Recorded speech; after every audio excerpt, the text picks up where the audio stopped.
Madame Yébi Grace Ingrid, qui va nous aider à comprendre la thématique qui est ainsi libellée. Pendant que la photo a lieu, pour gagner le temps, vous venez à mes côtés, mettez-vous à ma droite comme c'est la position idéale, à la droite du père.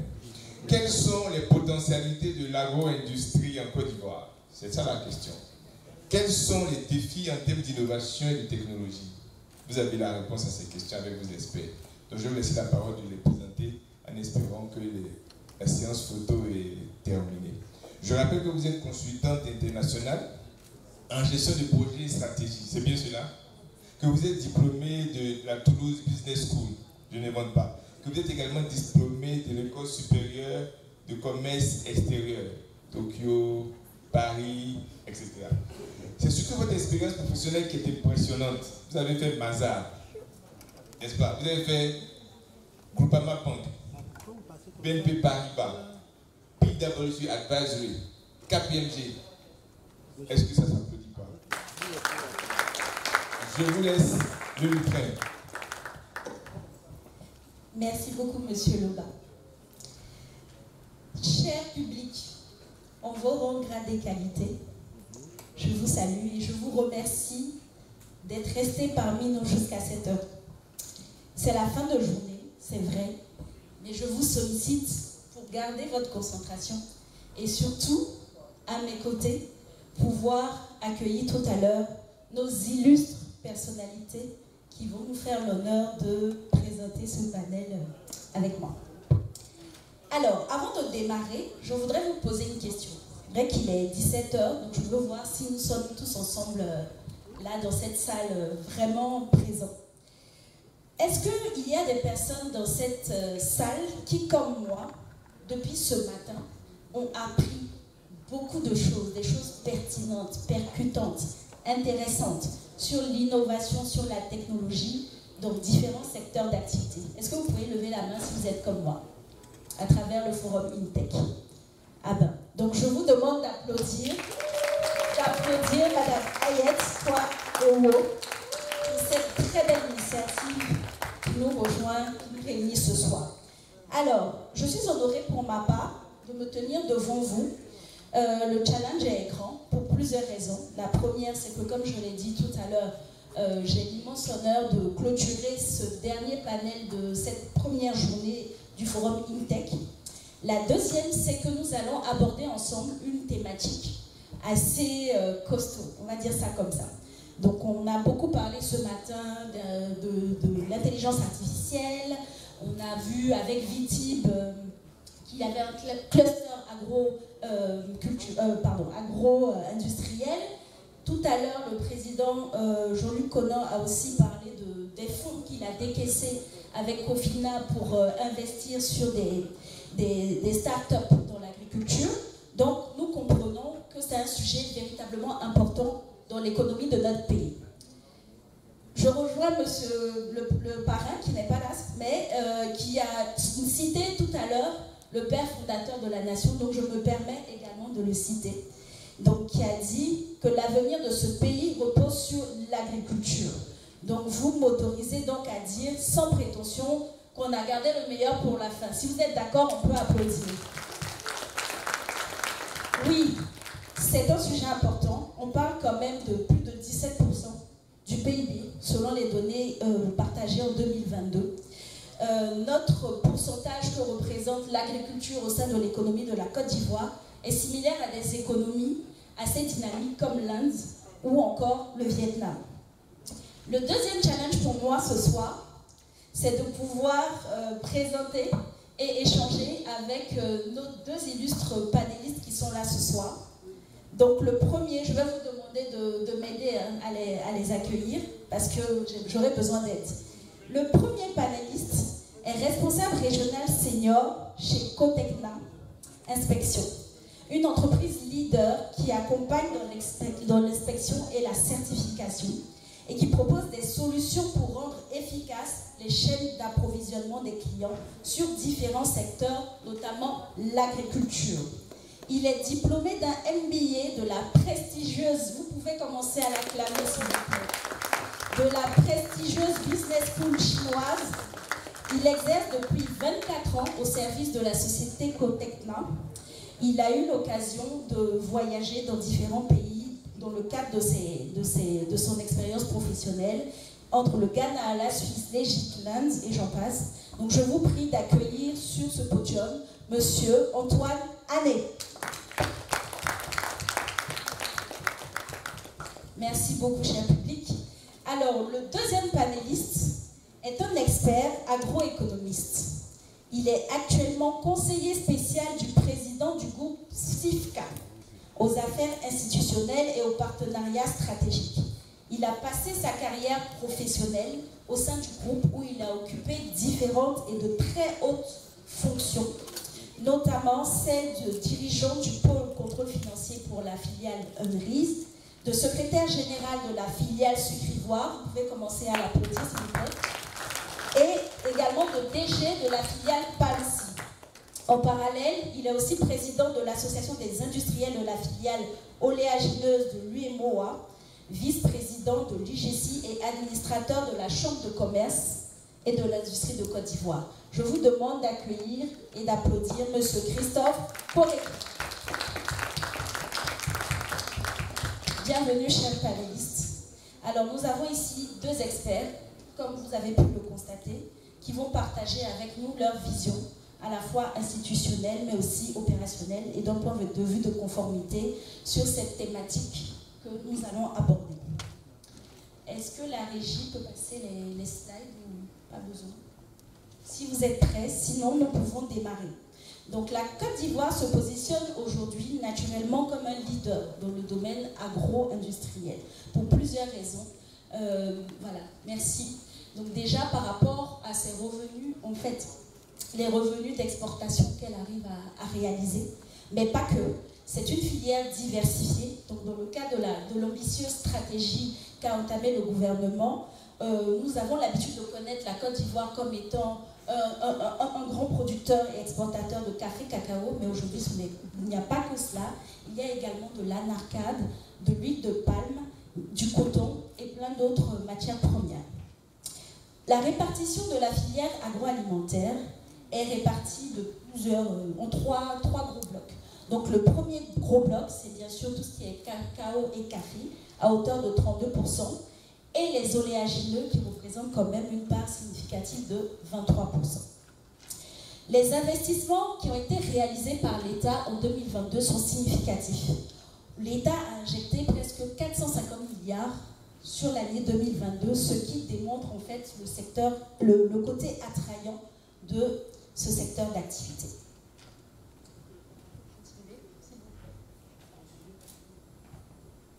Alors, concernant les bonnes pratiques et innovations réussies en Côte d'Ivoire, nous pouvons les catégoriser selon 4 grands groupes. Donc nous avons la mécanisation agricole et infrastructure intégrée. On peut citer comme acteur local important SIFCA, qui a réalisé des investissements dans la transformation locale avec ses filiales comme Sucrivoire ou Palme Côte d'Ivoire, Palmcy. Entre autres, on a également des technologies de précision avec l'entreprise Joule International, qui est un partenaire du forum, et qui, de son côté, arrive à monitorer à distance avec des drones. Et cette technologie-là leur permet en fait de pouvoir connaître à distance l'état de la terre et de pouvoir y apporter les traitements adéquats. On a également comme innovation la certification, la traçabilité et la sécurité alimentaire, dont nous en tiendra tout à l'heure M. Ané. Quatrième levier, les énergies renouvelables et la durabilité, et enfin la formation, dont on a parlé depuis ce matin, et vous verrez avec moi à la fin que c'est un sujet vraiment très important. Pour tout ce qui concerne les défis et opportunités et perspectives, je laisserai l'occasion aux panélistes de pouvoir les détailler. Donc sans plus tarder, je vous demande de pouvoir encore les ovationner pour que nous puissions démarrer notre panel.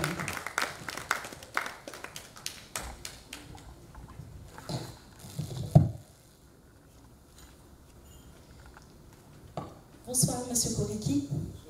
Bonsoir, M. Ané.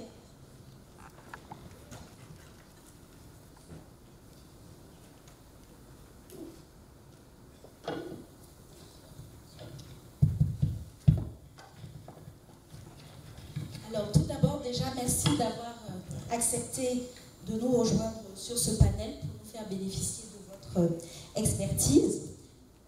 Nous allons sans plus tarder démarrer avec la première question. Avec vous, Monsieur Alain. Alors, en tant que représentant de Coptecna, acteur clé dans la certification et la traçabilité des produits agricoles, vous avez une vue globale sur la compétitivité du secteur agroalimentaire ivoirien et des standards internationaux à respecter. Selon vous, quelles sont les potentialités de l'agro-industrie en Côte d'Ivoire? Quels sont les défis en termes d'innovation et de technologie pour réussir dans ce secteur? D'accord. Bonsoir tout le monde. Encore merci madame de me passer la parole. Et je pense que parler déjà des potentialités de la Côte d'Ivoire, c'est tout de suite mettre en exergue la production agricole de la Côte d'Ivoire. Alors, quand on regarde la production agricole de la Côte d'Ivoire, elle est diverse, elle est variée. Ce n'est pas un secret si je dis par exemple que la Côte d'Ivoire est le premier producteur de cacao, si je dis que la Côte d'Ivoire est le premier producteur d'anacarde, ce n'est pas un secret. Mais en même temps, il n'y a pas que anacarde de cacao. On obtient des rangs honorables quand il s'agit de café, quand il s'agit de coton, des palmiers à huile et tout ça. Et donc tout ça déjà met en exergue la Côte d'Ivoire. Après, il faut regarder je pense, c'est une bénédiction, mais la position de la Côte d'Ivoire sur la carte de l'Afrique. Je dis, nous avons l'océan Atlantique, nous sommes au cœur de la CEDEAO, donc un marché potentiel énorme, et nous sommes à quelques heures et quelques jours de bateau de l'Europe, de l'Amérique, de l'Afrique centrale. Donc l'accès y est. Et puis après, il faut regarder même la politique que la Côte d'Ivoire se donne, les objectifs que la Côte d'Ivoire en tant qu'État se donne. La Côte d'Ivoire dit aujourd'hui, dans mon PND, qui est le plan national de développement, je veux transformer ma production agricole. Donc potentiel pour tous les investisseurs qui veulent investir dans le domaine. La Côte d'Ivoire dit, alors, je veux donner la possibilité à mes producteurs, à mes acteurs, d'atteindre des marchés. Et donc, elle va signer des conventions avec la ZLECAf, la CEDEAO, avec l'AGOA, les ACP. Mais quand l'État de Côte d'Ivoire signe tous ces accords, ce n'est pas pour que les gens viennent vendre sur son marché. C'est pour que aussi la réciprocité se passe, que nous aussi, nous allons vendre sur d'autres marchés. Donc tout ça, ce sont des opportunités, des potentialités pour la Côte d'Ivoire. Mais en même temps, quand on le dit, il faut être aussi honnête de dire que face à tout ça, il y a des défis. Alors ces défis-là sont d'ordre, je vais dire, ça va partir d'ordre humain, mais en même temps d'ordre logistique. Quand je dis d'ordre humain, alors vous voyez que la production de la Côte d'Ivoire toujours est encore mécanique et manuelle. Manuel, vous allez dans tous nos champs, ce sont les tabacs, c'est là où on a beaucoup de surfaces donc, qui sont utilisées pour une production qui est moindre. Donc on n'optimise pas cette production. On a, quand on dit les défis, c'est la main-d'œuvre. Mais à un moment donné, on se pose la question de où sont passés tous nos experts, alors que la Côte d'Ivoire, déjà, dès son indépendance, met ses objectifs en créant l'école d'agronomie à Yamoussoukro, pour que tous ces éléments puissent être reversés dans son développement. On n'a pas de lycée qui accompagne nos agriculteurs. Donc ça, ce sont les défis. Et puis après, je pense que je vais m'arrêter pour permettre aussi de rajouter dessus. Mais en même temps, c'est aussi la logistique. Combien de fois nous avons assisté à des manques, à des productions qui n'arrivent pas à destination parce qu'elles vont périr sur la route. Donc ça, ce sont les défis auxquels il va falloir répondre. Merci. Merci, Monsieur Ali. On va poser la même question à Monsieur Koreki également, qui nous partage sa vision institutionnelle dans le secteur. Donc, quels sont, Monsieur Koreki, avec votre expérience de groupe CIFCA, qui est actif dans des filières stratégiques comme l'huile de palme, le caoutchouc, le sucre, vous êtes au cœur des enjeux de la transformation et de l'industrialisation locale.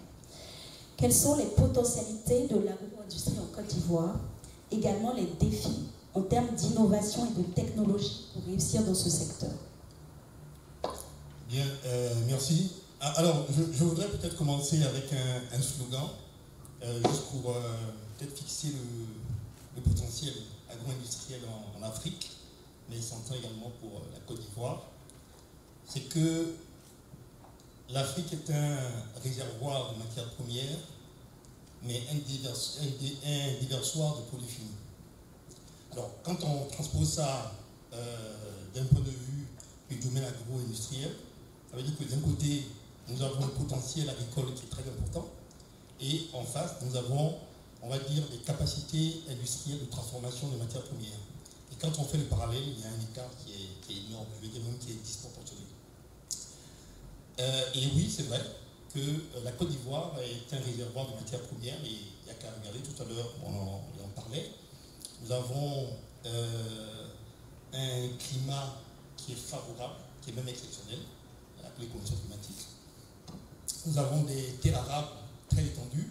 J'exclus tout le couvert forestier, parce que nous sommes dans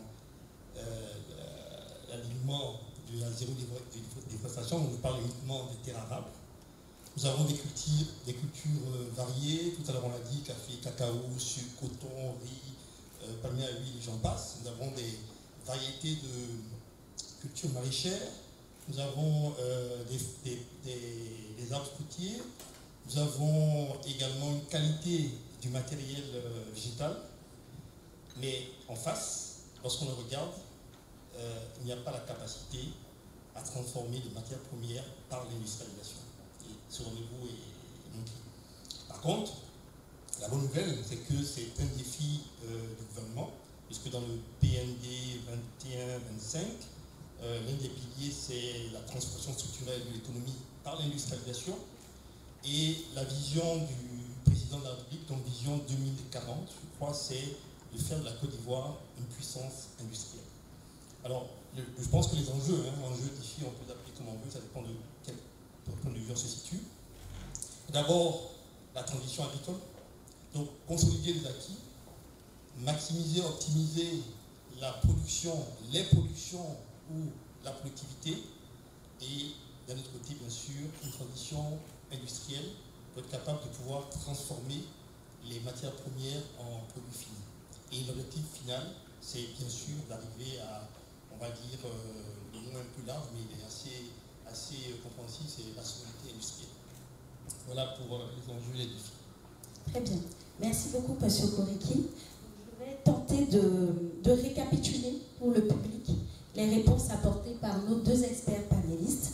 Donc on retient que notre pays, la Côte d'Ivoire, s'impose comme un leader avec une place de choix de par le climat, qu'il a évoqué tout à l'heure, mais aussi grâce à ses productions diversifiées dans plusieurs domaines.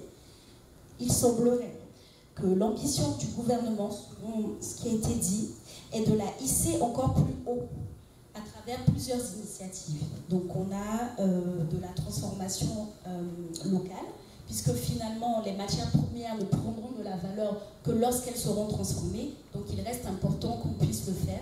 Il y a un gap important par rapport à nos capacités, à tout ce qu'on possède en fait finalement, et à ce qu'on est capable de faire en termes de transformation. Donc cela devient un défi majeur à relever, mais pas que.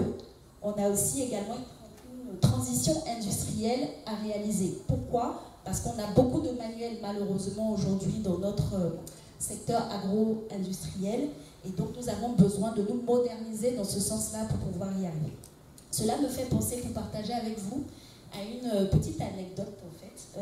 J'ai aidé à co-animer un live en fait d'un think tank dont je suis membre hier, pas plus tard qu'hier, sur l'agriculture, dont le thème était l'agriculture en Afrique, pourquoi les jeunes se désintéressent. Et donc, parmi en fait les éléments, les causes racines qui ont été relevées, il y a effectivement ce grand problème de cette perception négative aussi qu'on a en fait vis-à-vis de l'agriculture, notamment le fait que ce soit un métier pénible. Tout à l'heure, le précédent panel, on parlait d'image de pauvreté aussi associée à cette agriculture, ce qui fait que nos jeunes en fait se désintéressent. Alors, je vous remercie, chers panélistes, pour cette première question. Donc, on a parlé d'innovation, donc vous nous avez présenté ce qui est fait de manière générale, notamment au sein du gouvernement. Donc on va aller un peu plus précisément, notamment avec vous, Monsieur Ané.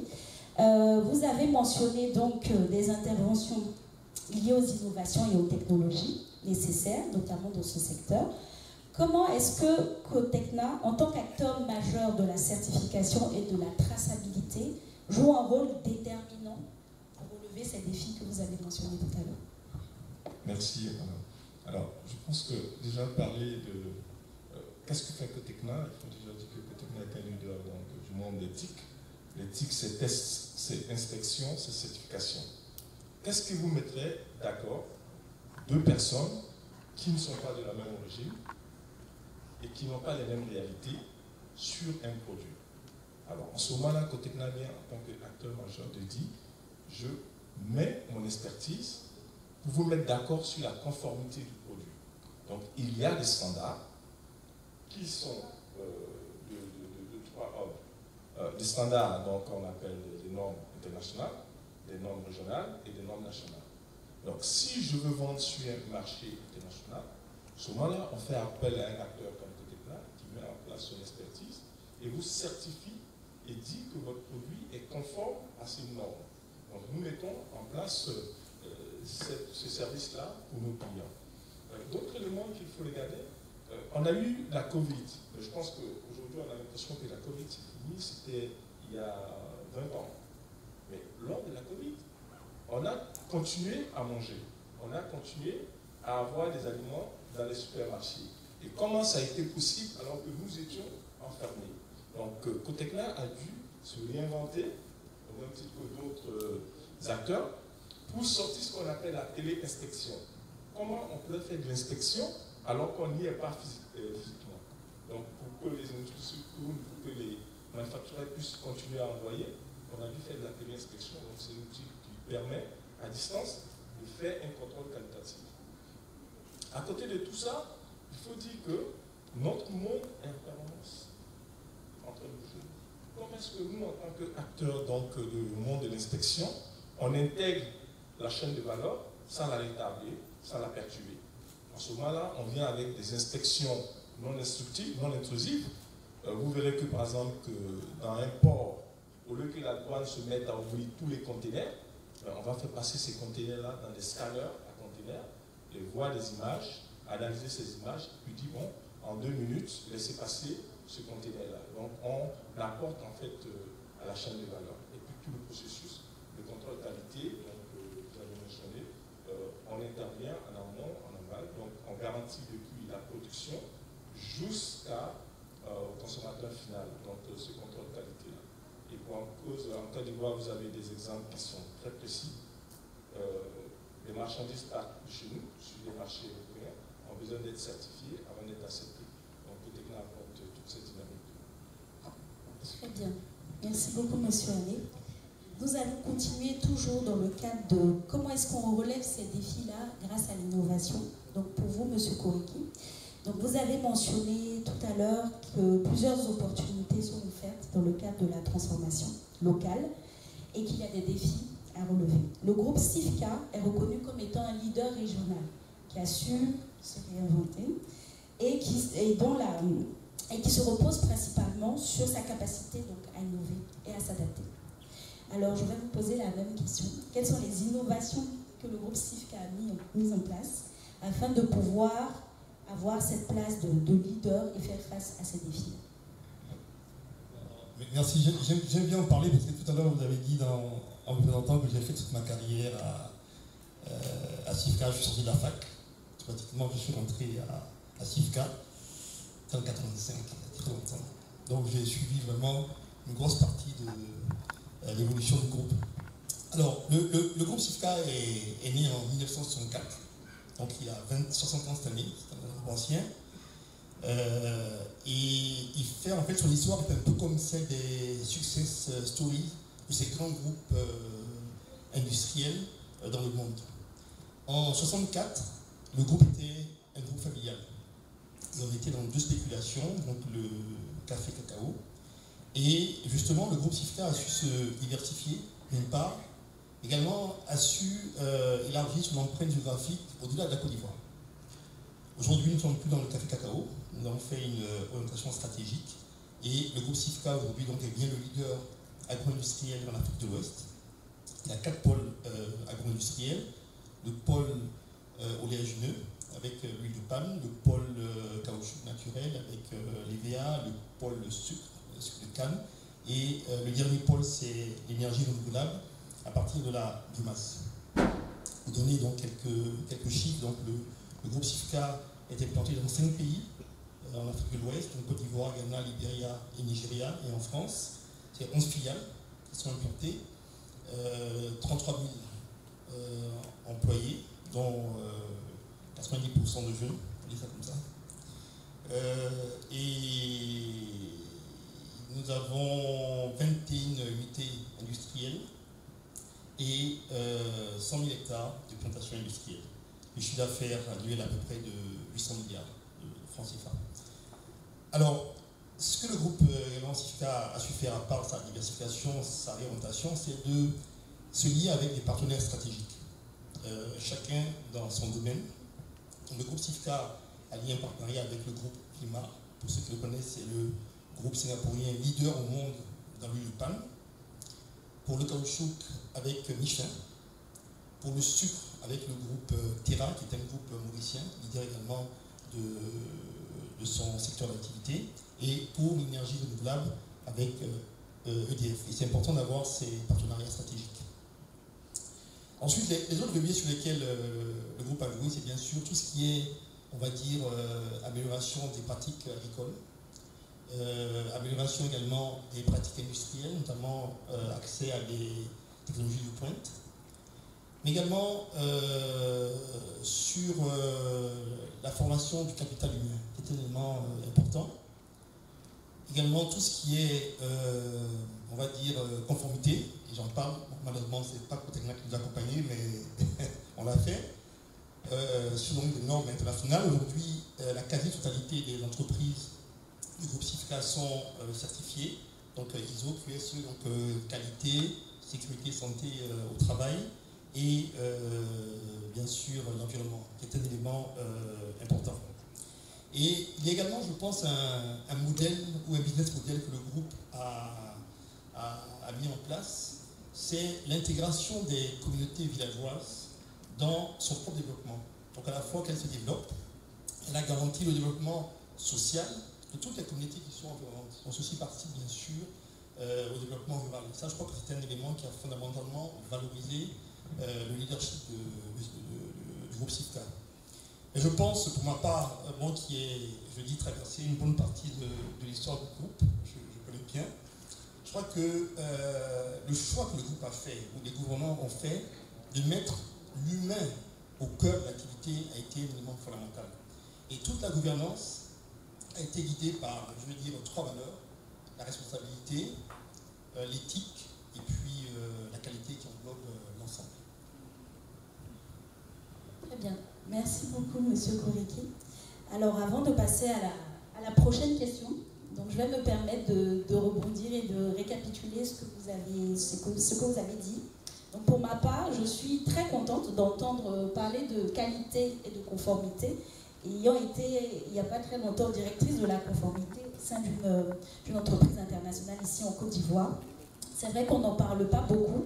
C'est vrai que ce n'est pas forcément plaisant, la conformité, parce qu'il y a beaucoup de règles en fait qui doivent être respectées, qui sont contraignantes, qui ne sont pas forcément facilement applicables ou acceptées, mais c'est une condition, un défi en fait à relever et pour lequel on n'a plus le choix. Donc je suis ravie d'entendre que la conformité fait partie des moyens d'innovation à déployer pour qu'une entreprise puisse continuer à s'adapter. C'est une belle vision qu'on peut partager ici. Vous avez aussi mentionné tout ce qui concerne la diversification. Donc le groupe SIFCA, pour faire face en fait à ces défis, dans le cadre de l'innovation, a aussi pensé à la diversification. C'est ce que l'on disait dans les panels précédents. L'innovation, ce n'est pas seulement la technologie, c'est une idée, il a dit tout à l'heure M. Boris, c'est une idée, c'est une idéation qu'on arrive à amener au bout. Et M. Amoussou, il aussi l'a dit également par rapport à Orange Bank, c'est le fait de pouvoir se démarquer, se réinventer face à une situation en fait, qui arrive. Enfin, pour résumer, on a aussi parlé d'un environnement d'inclusion, donc le fait de mettre le capital humain au devant. Donc je pense que M. Ané aussi l'a mentionné, le capital humain passe également par les personnes compétentes qui pourront effectivement d'effectuer ce travail-là. C'est bien d'avoir l'idée, mais il faut aussi pouvoir avoir les personnes.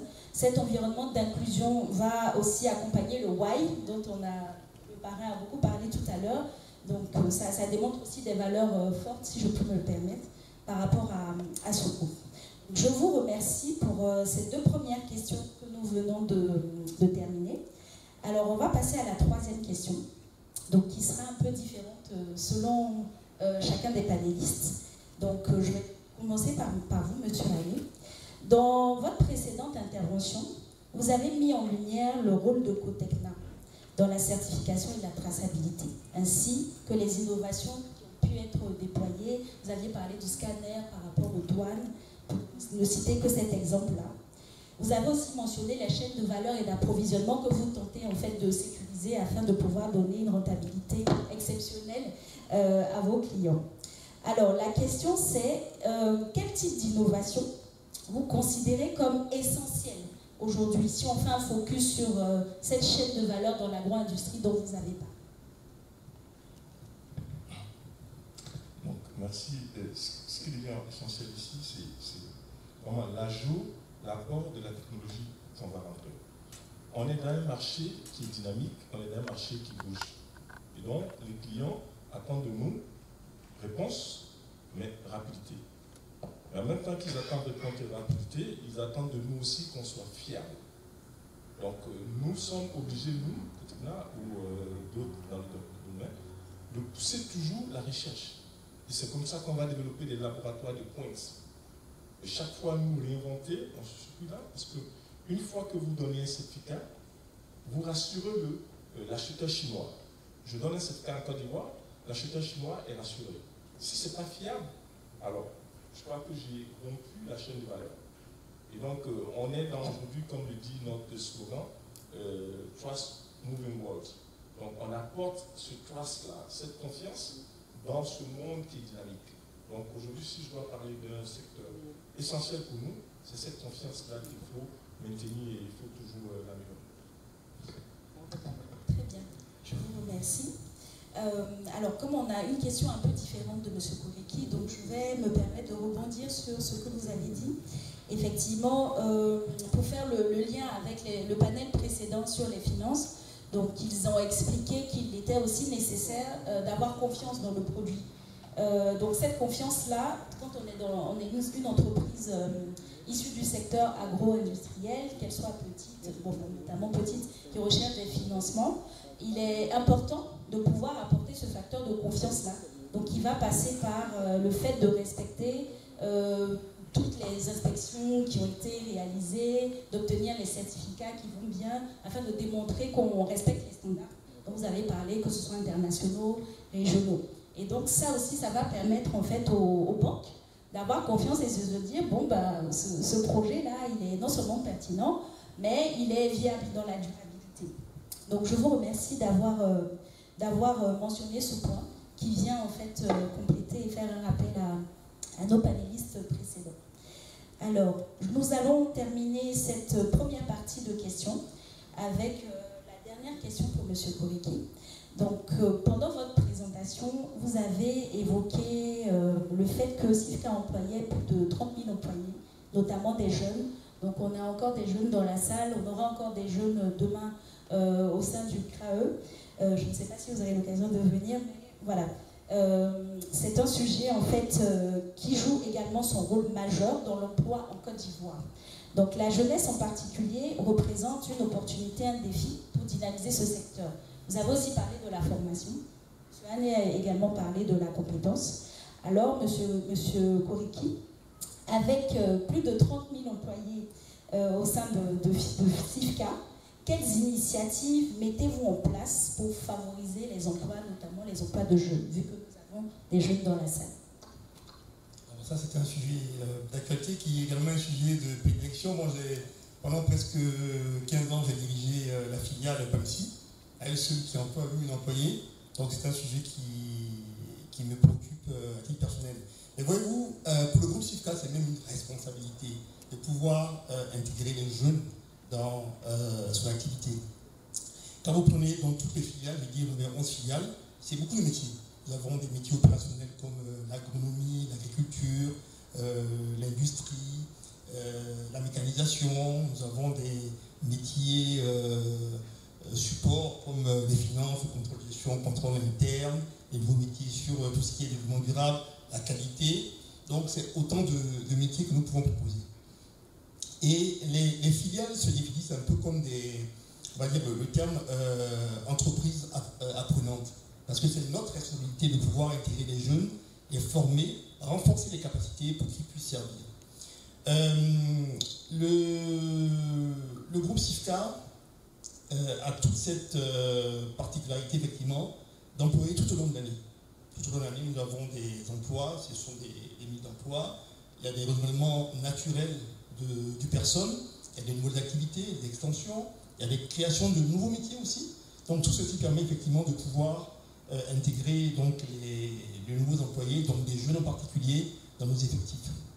Mais à côté de ça, nous avons signé expressément des conventions avec des écoles, avec des centres de formation, donc pour organiser des stages, ça c'est une chose, également pour organiser des stages pré-emploi. Ça veut dire donc qu'à l'issue de ce stage, je veux dire à peu près 95% de ces étudiants, des jeunes-là, intègrent avec des contrats directs. Donc ça, c'est quelque chose qu'on fait et qu'on continue à faire. La dernière chose, c'est également qu'on a commencé à faire de façon formelle. C'est d'abord avec l'agence Emploi Jeune. Nous sommes dans le programme de apprentissage, formation, insertion.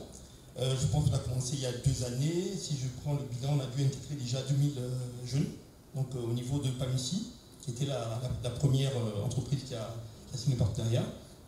Et également un partenariat avec le ministère de l'enseignement technique, dans le cadre du programme qu'il appelle le programme de la seconde chance.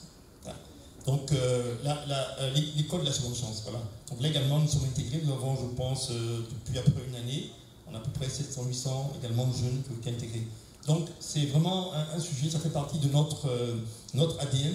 Et tout à l'heure je l'ai dit que l'une de nos forces c'est que nous mettons toujours l'humain au centre de l'activité.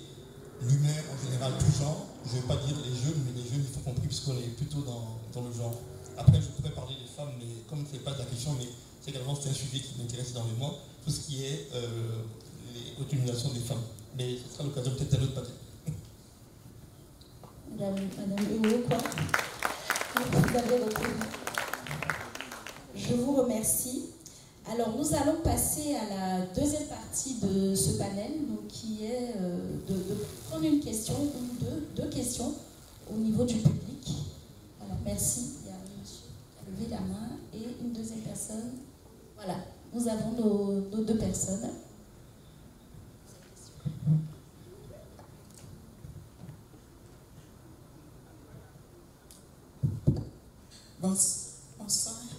Bonsoir et merci de me passer la parole. Je suis Koulibaly Alimata. J'ai une entreprise de transformation de produits agricoles et j'ai mis en place un grand réseau de femmes transformatrices pour valoriser nos produits agricoles, surtout les produits alimentaires livrés. Et nos produits sont commercialisés sur les grandes surfaces de distribution. On consomme ces produits-là. Ils sont de qualité. Alors, notre souci, je le partage souvent et je viens encore me permettre de vous les partager, messieurs les experts et tous sachant dans la salle. Ces entreprises, quand on voit leur parcours, c'est tout petit, mais on voit qu'elles grandissent.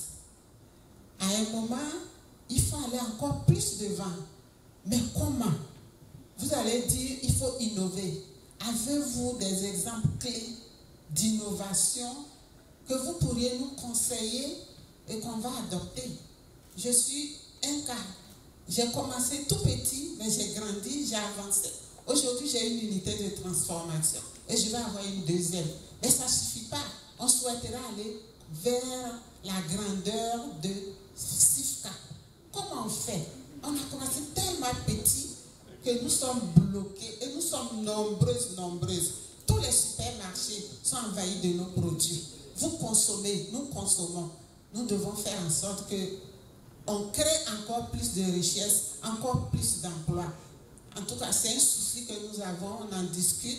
Comme je suis en face des experts, vous pourrez nous donner des idées clés qui vont nous permettre vraiment d'être des grosses agro-industries. C'est pour ça même que j'étais venue aujourd'hui et j'ai tenu à rester. Merci beaucoup, madame. Merci pour... et puis nous pourrons être vos filleuls, parce que nous sommes nombreuses, près de 400 femmes au moins. Ça, c'est Abidjan, à l'intérieur d'autres, parce qu'on forme les femmes à l'intérieur du pays. Donc voilà le souci. On veut grandir. Donnez-nous de bonnes idées, tout sachant dans la salle, pour qu'on grandisse. Nous voulons être des agro-industriels, de grosses industries. Merci.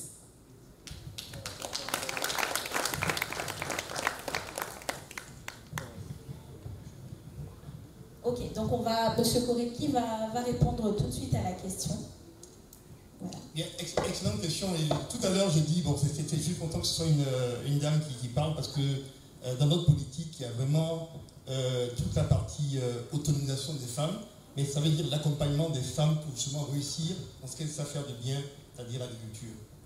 Cette année, je ne sais pas si vous suivez dans l'huile de palme, ce qu'on appelle l'âge de la palme, qui est une cérémonie qui est faite annuellement et où on récompense, donc PAMSI en particulier récompense l'ensemble de ces planteurs. Mais tenez-vous bien, cette année, c'est une femme qui a été lauréate. Elle a réussi à avoir un tracteur, elle a réussi à avoir un nombre important de matériel qui va l'aider justement à grandir. Et je crois que tout à l'heure, j'ai dit, notre vocation, c'est de se développer, mais également se développer avec les populations ou les partenaires d'environnement, qui sont dans l'environnement. Quand vous avez des chaînes de valeur, comme le palmier à huile, les VA, etc., justement, il y a une occasion pour que on va dire, des opérateurs puissent s'intégrer. Tout ça, c'est cohérent.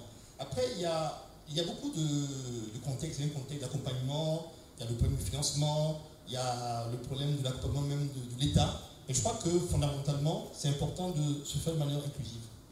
Et je voudrais vous donner peut-être l'exemple de SIFCA, qui peut aider. SIFCA, au départ, était une entreprise familiale. Hein. Même si c'était de gros montants, c'était les familles qui l'avaient monté. Et vous voyez, je vais prendre un exemple tout simple dans l'huile de palme, que je connais bien parce que j'ai passé une grosse partie de ma carrière à la tête de PAMSI. Et la notion de productivité. Et ça, je crois que c'est un élément fondamental, même à votre niveau. Ce qui va faire la différence entre vous et un autre, c'est le niveau de productivité.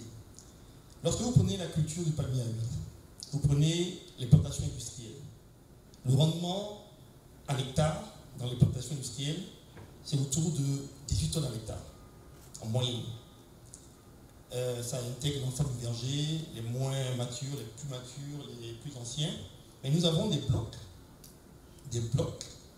qui arrivent justement à 25 tonnes à l'hectare, c'est-à-dire le maximum du potentiel de la variété. Lorsque vous allez en plantation villageoise, donc des petits planteurs, 1 hectare, 5 hectares, 3 hectares, qui peut être votre exemple, hein, madame, vous êtes à 6 tonnes à l'hectare, 6 contre 18. Pourtant, c'est le même matériel végétal. Tous viennent justement du CNRA. C'est le CNRA qui délivre ce matériel, ce même matériel. Mais quelle est la différence? La différence est uniquement au niveau de ce qu'on appelle l'itinéraire technique agricole. C'est-à-dire l'apport d'engrais, l'entretien des plantations, tout ce qui est surveillance phytosanitaire et tout ce qui est également bonne pratique dans la gestion même de l'exploitation de ces plantations. Donc, si je fais un calcul simple, si on arrive à faire en sorte que les petits planteurs accèdent à un itinéraire technique agricole adapté, ce qui veut dire qu'on est capable de doubler, voire de tripler la production. Et c'est comme ça qu'on devient grand. Alors, chez PAMSI, par exemple, pour parler donc de PAMSI, toutes les parcelles sont digitalisées. Donc, avec des systèmes informatiques de géolocalisation, avec des drones, nous avons donc des logiciels adaptés qui permettent d'optimiser la gestion. Donc, ça permet effectivement d'améliorer le rendement, et ça permet également de pouvoir avoir une culture qui répond à une réduction sur l'impact environnemental. Donc quand j'ai dit ça, Je dis, mais finalement, on a trouvé la solution, dit madame. C'est-à-dire, comment on peut augmenter sa productivité. Et j'étais bien content tout à l'heure d'assister au panel sur le financement. Comment on permet aux petits planteurs, aux petits exploitants, d'avoir un accès au financement? Parce que toute la question est là. Le tout, c'est pas de ne pas pouvoir le faire. Le tout, c'est de trouver les financements, de permettre aux petits planteurs, dans tous les domaines, maraîchers, fruitiers, agricoles, c'est l'accès au financement. Et j'ai bien écouté, je crois que c'est monsieur de l'Ecobank qui parlait des financements innovants. Et je suis bien curieux aujourd'hui de voir quels sont les financements innovants qui peuvent être mis en place pour pouvoir justement apporter une réponse concrète aux petits planteurs pour accéder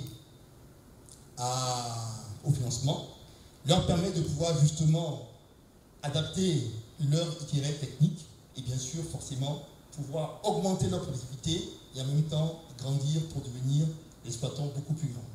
Voilà ce que je pouvais dire, madame, si ça répond à votre question. J'ai essayé d'être un peu large, mais si ça peut, vous pouvez trouver des éléments de réponse. Merci. Je crois qu'il y avait une deuxième question, donc ce sera la dernière.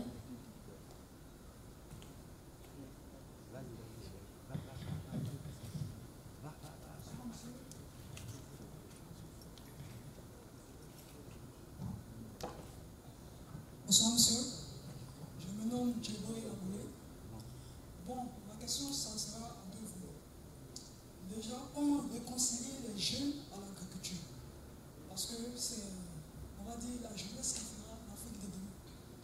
Mais si nous-mêmes jeunes, on est, disons, éloignés de l'agriculture, comment vous trouvez des solutions pour nous ramener vers l'agriculture? C'est-à-dire, quelles sont les solutions pour mieux nous prendre en charge? Parce que nous voyons en fait nos anciens, nos parents qui ont souffert dans les champs, qui n'ont pas vraiment pu jouir de les efforts, on va dire, de l'agriculture, dans le domaine de l'agriculture. Ça, c'est la première question. Et la deuxième question, on est au panel de e-tech. On va dire sur la technologie.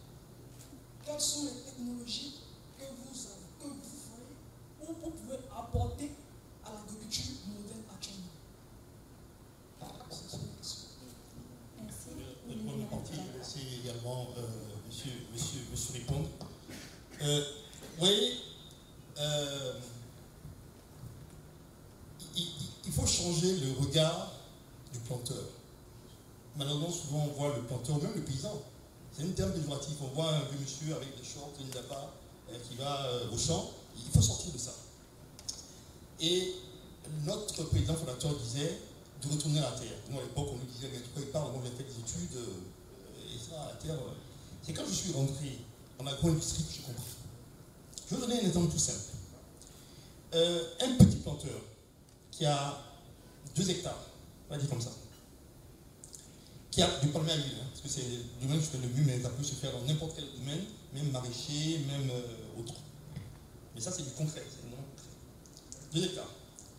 S'il arrive à en faire un vrai métier, s'en occuper, faire tout ce qu'il faut comme itinéraire technique agricole dont j'ai parlé, c'est quelqu'un qui peut se faire en moyenne entre 600 et 700 000 francs CFA par mois. Et je ne raconte pas l'histoire, c'est vrai, ça arrive. Aujourd'hui, 700 000 francs par mois, je ne sais pas s'il y a beaucoup de métiers ici à Abidjan qui arrivent à procurer ça à nos jeunes, on va dire, qui sont en recherche d'entrepreneuriat. Et ça peut monter à plus. Tout à l'heure, j'ai dit que nous avons des plantations industrielles. Moi, de mon bureau, j'ai accès à l'ensemble des plantations industrielles, de pas ici en tout cas. Il y a 40 000 hectares. Je sais les blocs. Je sais si une a été mise. Je sais s'il y a des maladies. Je sais si il y a des stéréotypes. Rien qu'avec le système de SIG, que vous connaissez tous les jeunes, satellite, drone. Et quand on regarde, tout à l'heure j'ai parlé de transition agricole. La transition agricole, justement, ça intègre toutes ces technologies-là, nouvelles, tout à l'heure vous allez en parler, qui permettent en fait d'optimiser non seulement le potentiel agricole, mais également de transformer la manière de faire la plantation. Moi, quand je vais en plantation, honnêtement, c'est mon propre plaisir. Je ne souffre pas. Et quand je regarde les revenus qu'on peut tirer des plantations, une fois qu'on a intégré l'aspect, on va dire, technologie, ça devient autre chose qu'un métier de paysan avec le schéma qu'on a. Voilà. Donc ça, c'est ce que je peux répondre. Peut-être si vous voulez ajouter quelque chose. Très bien. En tout cas, merci. Je pense qu'il faut regarder l'époque de nos parents. On parlait d'agriculture. Aujourd'hui, on parle de agro-business. Il y a déjà cette nuance-là qu'il faut clarifier. Avant, on cultivait pour se nourrir, pour manger. Aujourd'hui, on cultive pourquoi? Parce que les enjeux, je prends un exemple, il y a un mois, j'étais à un séminaire où j'ai envoyé des mangues séchées de la Côte d'Ivoire. Et avant la conférence, je partage ces mangues séchées-là et puis je dis, attendez, n'ouvrez pas d'abord. Et quand je commence, je dis, mais est-ce que vous connaissez la mangue?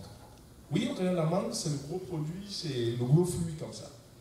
Mais quand on regarde la mangue dans son état fruit, la perte qu'engendrent nos parents, depuis la récolte, jusqu'au conteneur, jusqu'à la vente, avec des risques que sur le transport, ça encore dégrade, la perte est énorme.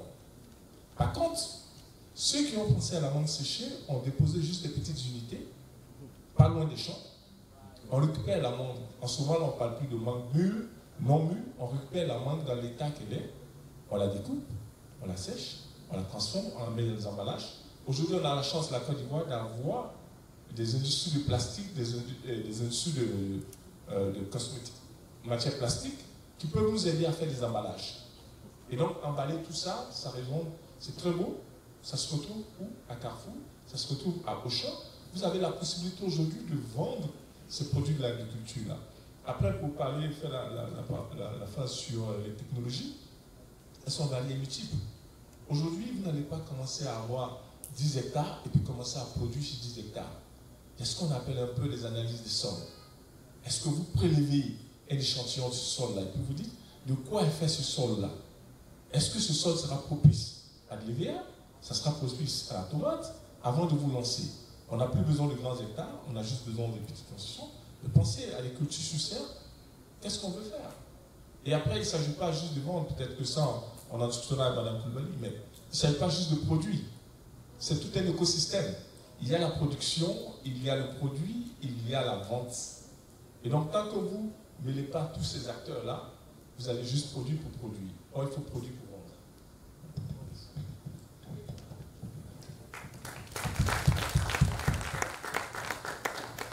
Très bien, nous arrivons à la fin de notre panel en espérant que vous avez obtenu gain de cause par rapport à ce que nous sommes tous venus rechercher, donc la connaissance, des conseils et voir comment est-ce qu'on peut changer la perception de ce secteur agro-industriel qui participe aujourd'hui fortement à l'économie de notre pays. Donc juste en termes de perspective pour clôturer, juste un mot, donc l'État, pour revenir à ce que vous avez dit sur la politique agro-industrielle de l'État, en termes de transformation locale, donc va déployer en tout cas plusieurs projets, des agropoles, donc il y en a 9 en tout qui vont être déployés au sein du pays, afin de pouvoir vraiment axer des programmes sur la transformation locale. À titre d'exemple, en fait, sur le cacao, il est prévu d'ici quelques années de basculer à 50% de transformation locale sur le territoire ivoirien. On a aussi d'autres initiatives comme une initiative liée au riz. Donc il y a plusieurs choses, plusieurs perspectives en vue afin de pouvoir accompagner cette croissance-là grâce au secteur agro-industriel. Voilà, pour ma part, je vous remercie. Et puis je remercie également nos panélistes et Madame Ayette et Ouo. Et je vous souhaite une bonne continuité dans notre forum InTech. Et on espère vous voir demain pour la suite des événements. Merci beaucoup.